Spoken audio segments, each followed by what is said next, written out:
Hello, good evening, and welcome to your program, info.com on Lagos Television, Ikeja. My name is B. Fashoyin. Last week we started, and then we were able to, some things we didn't finish last week, for example, especially when we talk about IT and security. This week, by God's grace, we will continue with that. But today, we want to take a look at internet affordability. How many people really can afford the internet? How many people can? We're talking about using the internet to achieve a lot, but what is the status of the bandwidth that we have? And aside from the bandwidth, what is the cost of acquiring bandwidth, for example, in Nigeria? Can Nigerians really afford internet? Well, there is a program that was held, a conference, we were part of it. Info.com was at that event. It was done by a particular organization from the United States of America. They are global, actually, and their job is to make sure that internet is affordable to all the entire citizens of the world. And so Nigeria was not an exception. And so there's this program that was held here in Lagos. Info.com was there to cover the proceedings. You would know what to expect from your nation, Nigeria. After that, we'll come back to the studios, and then we'll be talking about blogging, because blogging, not just blogging, the entire social media has become, already has a life of its own. It's affecting the entire space, how we live, how we market our ideas, how we sell to the world, our perception generally. How do you move to the next level? This, and how do you get your ideas across? What is blogging? How do you become a blogger? We're going to be looking at business and the social media. How do you get your ideas across? Going with those days when you say, well, I can't afford to pay for the traditional television or radio. Now you have a space that can showcase who you are, your ideas, communicate to the world, okay? And so we'll be taking a look at that. We have someone in the studio. When we come back from that program on internet affordability, we'll meet him. His name? I'll keep you posted. Don't worry, don't go anywhere. We'll be right back after this time out.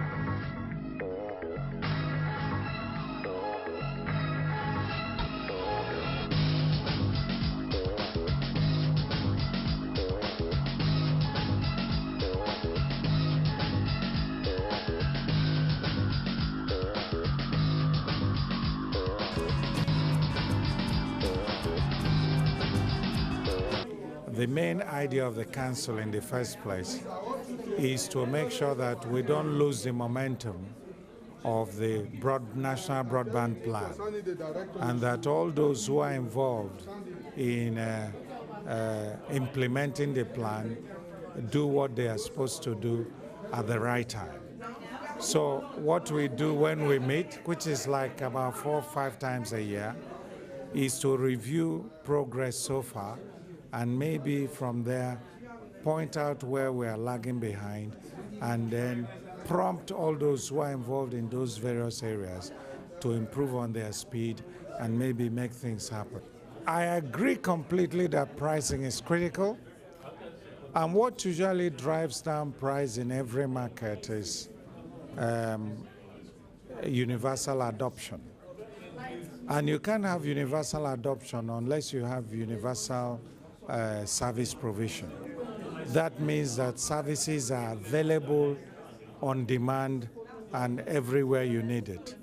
So, and that goes back to the issue about how much do our people actually understand the importance of broadband?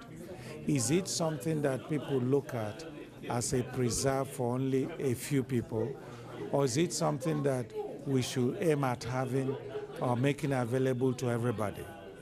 So if it's to be available to everybody, then we now have to look at What does it cost to have right of way to install facilities around the country?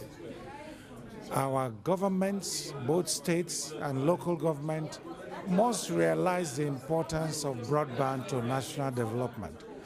And once that understanding is there, then they'll make access to right of way much easier and cheaper, because at the end of the day, once you make it high, you are eventually making the price of service high.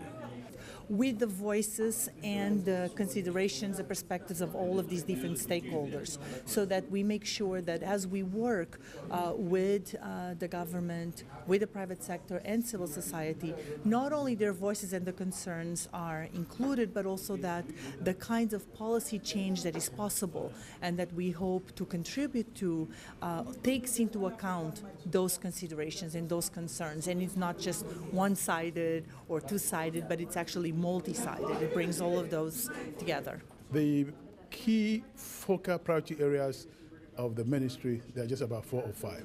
And 2 of them focuses on affordability and availability of internet and broadband to the average Nigerian.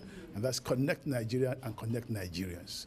You know, it is very, very key, because it is the key to development, is the key to improvement, is the key to knowledge-based economy. So government has been doing quite a lot in this direction. There's need for the average Nigerian to be able to get easy access to internet facilities. The rate at which we are going right now is too high for the average Nigerian. Most of people, even the rural areas, don't know what it is, you know, and that is why we are partnering with all key stakeholders, like what we are doing right now with A4AI.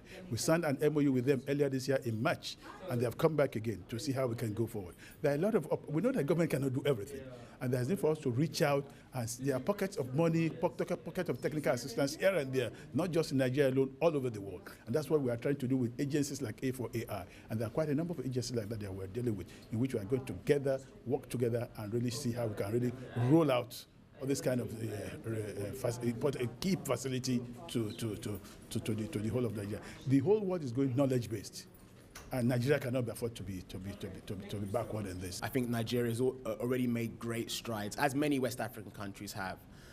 The addition of new cables, undersea cables, the extension of terrestrial fiber, the broadband plan speaks about trying to cover the whole population, or at least 80% of the population, with a 3G internet connection or 3G broadband connection by the end of 2017.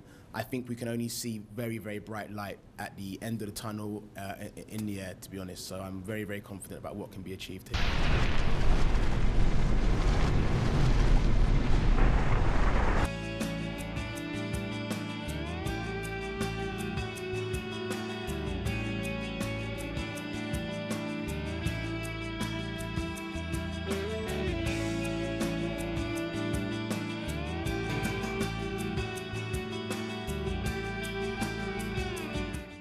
Hello, you're welcome back to Lagos Television. My name is B. Ifashoya. I'm still on to info.com. I hope you were part of that event, and I hope you got your tips.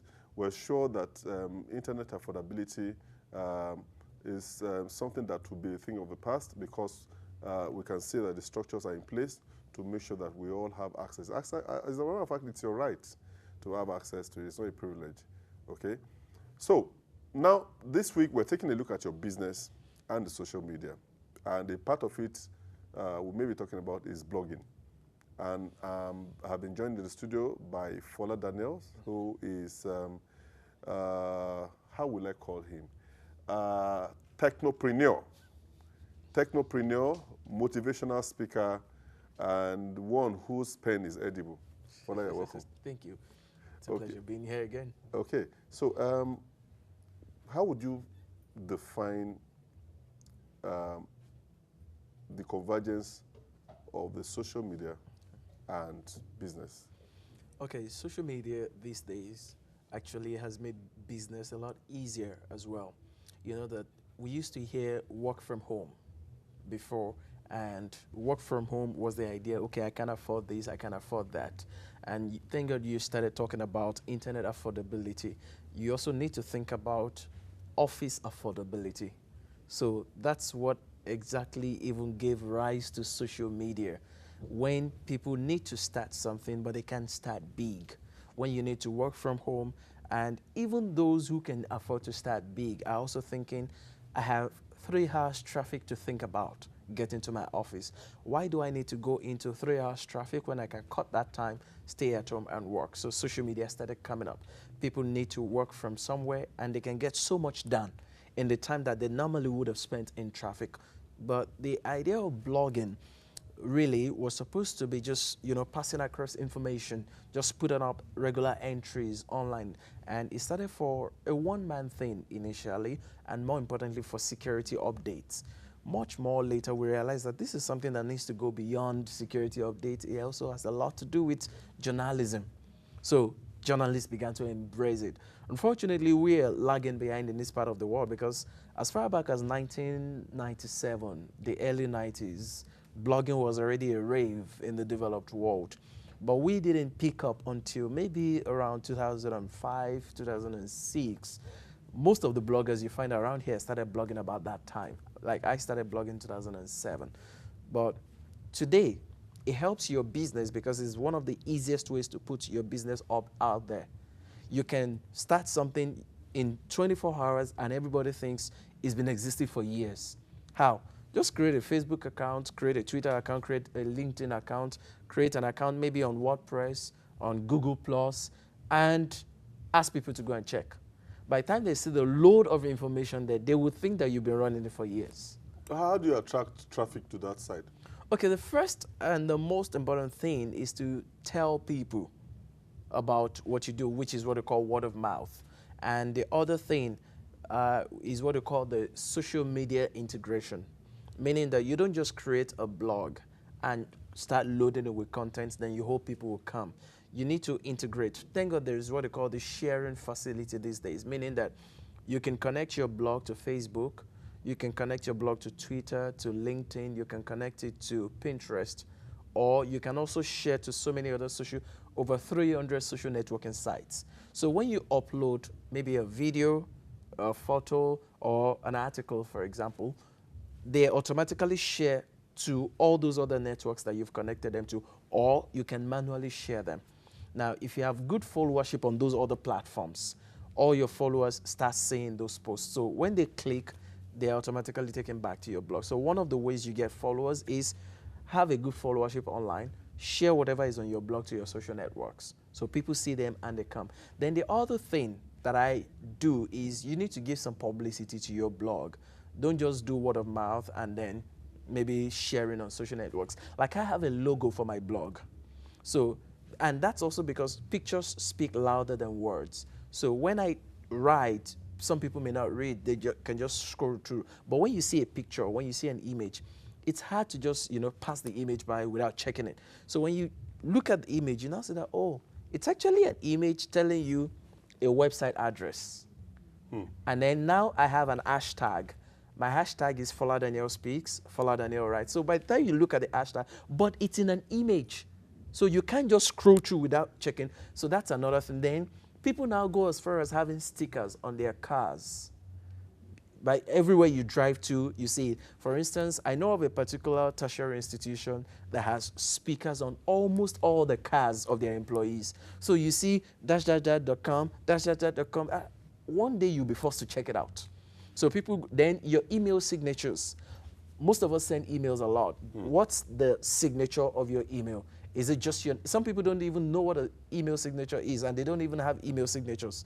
So you need to have email signatures. At the end of every email, let's have your name. Let's have your blog address at the end of every email. In fact, I went as far as creating text message signatures. So when I send you an SMS, beneath the SMS, you're going to see my name, you're going to see my blog address. Then, have you thought about having a crest on your suit? Like a lapel? Like a lapel.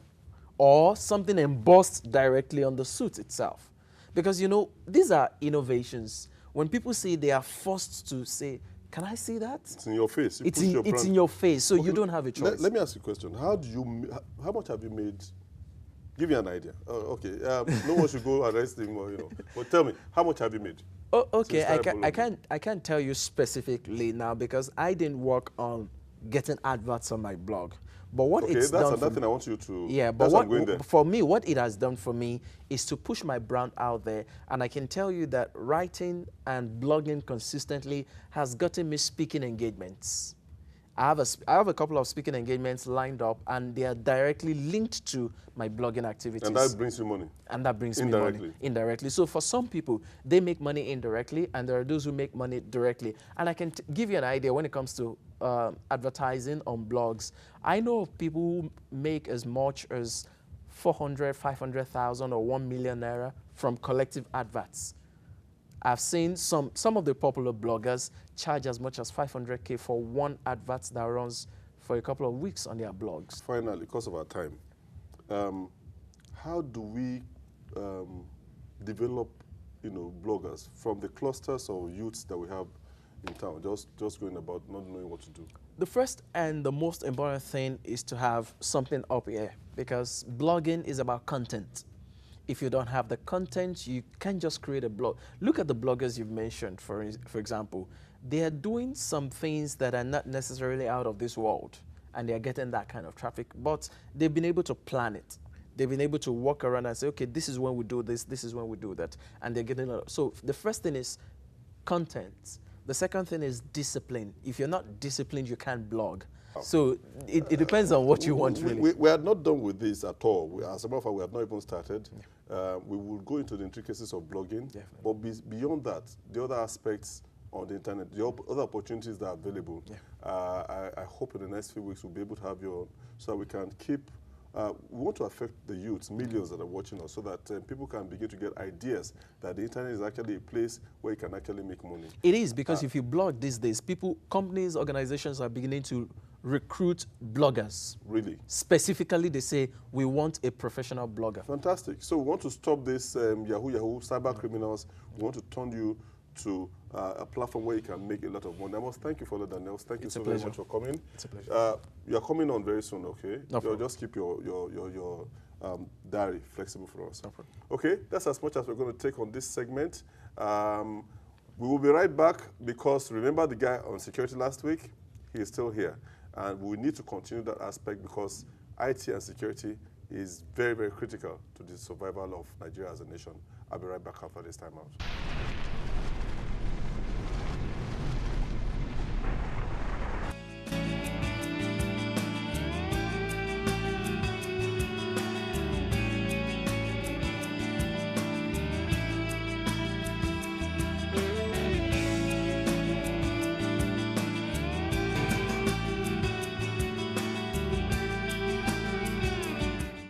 Welcome back into the studios of Lagos Television. You're still on to info.com on LTV. Last week, we started the topic on IT and security. We had Kayode Kolade with us. And like I did promise, it's something that we're going to be talking about for some time, because it's very, very critical. Not with Boko Haram trying to harass the entire world. Lagos has always been ahead, and we must be ahead. And so today, back in the studios, we have Kayode Kolade. He's back with me, and I want to greet him. Welcome to the program. Thank you, B. Good to see you again. Thank you very much. Last week, I told you, I remember where I stopped. I said, if I put my face on the camera, a camera with a high resolution, a camera that can detect, and comprehend my biometric features, my facial features, and I say to them, hi guys, I'm about to bomb the next block. Do we have the apparatus that can quickly go ahead of me and stop me from blowing myself away? Because identifying me does not stop me from doing what I want to do. Okay. Yes is the answer to your question, B. This is how it works. Security works with communication system. Okay? If you come in front of a camera to say, hey, I want to do this, definitely there is somebody behind the camera you don't see who sees everything that is happening. And if the person should see, okay, fine, this person is before me, showing me, what is he showing me? The next thing he does, he radios the nearest police post to you. There is so suspect behind so camera, so location, dressed in so color, this, or send immediately, can, at a push of a button, can email the picture, The camera will take a snap picture of the person and forward it to the PDA or the phone of the nearest police officer. And once that one receives it, he knows who he's looking for, and fine, they can stop you. The question is, do we in Nigeria right now have that? To be frank with you, we don't have it. But to be frank again, and to just, we have the capability to do such. We have well, we can't really say for sure that we do not have. I think we'll have to talk to the police on that, or the security. I think we have the security structure in place, and I'm sure I'm going to have to bring them to answer that question for us if they can respond rapidly to such. Yes. Let me tell you again, at least to an extent, I know the infrastructure the federal government have put in place for the Nigerian police force. If they can't do it, it's not because the infrastructure can't do it. It's not because what they have can't do it. It's because of the personnel don't know how to go about it. Okay. One question you should ask yourself, BCMR, the Nigerian police are trying to sell, is the same infrastructure they want to use for the BCMR. What BCMR simply means is, okay, fine, they stop you. Once they check they give you a card, once they swipe your card on their PDA, it connects to a central base station. If they don't have cell sites with a radio to communicate across the whole federation, and get those information across, they have it. I'm 100% sure about this. But instead of we using it for what we just said now, such things, we are just busy. I think we are just busy looking at the money-making aspect of which is the BCMR. But left for me is the same base station, is the same radio. You get it? They have the same WiMAX radio on the cell site across the federation. This I'm sure of. And I read Lagos State government confirmed they have 66 cell sites in Lagos, which is equivalent to what the normal telecoms companies too have. Let's forget about Boko Haram. Okay. Let's take a look at petty crimes around our neighborhoods. Okay.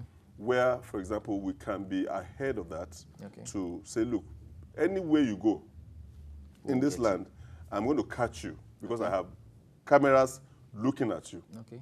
You understand? That will deter a lot of people. So what does it take for us to get to that aspect where we can identify your face? Is it expensive? If you look at the cost we use in setting up this one to the cost of we making sure this thing is set up to identify, it's almost the same thing. If there's going to be any difference, it's going to be very minimal. That's the truth. It's because those who are probably awarding a contract do not know what they really want to achieve with it. Let me tell you what the difference there is. You look at the way the cameras are being mounted, determines what you will achieve. A camera you went to go and mount above, let's say, above 5 meters, about over 5 meter high, you should know that the camera, if it's not having a very long range lens, will be very difficult to zoom closer and identify anything. It's just going to see an aerial view. Let's say 2 point something meters, let's say 4 feet high. If you put same camera on such level, it will identify. Even if it's not going to. And another thing again you look at is distance. At what distance can the camera? These are just technical but things. let me ask you a question. What if, as a criminal, okay, I want to play devil's advocate. Okay. As a criminal, I understand that you have cameras at 4 feet or whatever. Okay. Why don't I go there, destabilize them before I do whatever I want to do? You can't destabilize the camera because in place of doing that, the camera has already sent an alarm, has triggered an alarm at the control center. That's fine. Somebody's tampering with me. Okay, let me even leave Lagos State. Let's take the Okay. federal. Okay. Sambisa Forest, for example. Okay. How difficult would it have been for us to mount cameras in those places to have, without sending men to those areas to actually police that area? But you can't answer this question this week because of my time. Okay, but let's get that. Next week, by God's grace, we're going to continue on this. Okay. And Sambisa Forest, hashtag Sambisa Forest, and bring back our girls, right? Oh, yeah. Okay, that's how much we can go. Thank you so very much, KK. Welcome back, my guest. This is all we can take this week. I hope you have been educated. I hope you have been entertained. I hope you've been informed today with the little that we'll be able to do this week. Next week promises to be very, very exciting. I'm not boasting. That's the truth. I can take that from me. My name is B. Fashoy. I'm thanking all the guys behind the crew. Thank you so much. See you. Catch you next week. Bye-bye.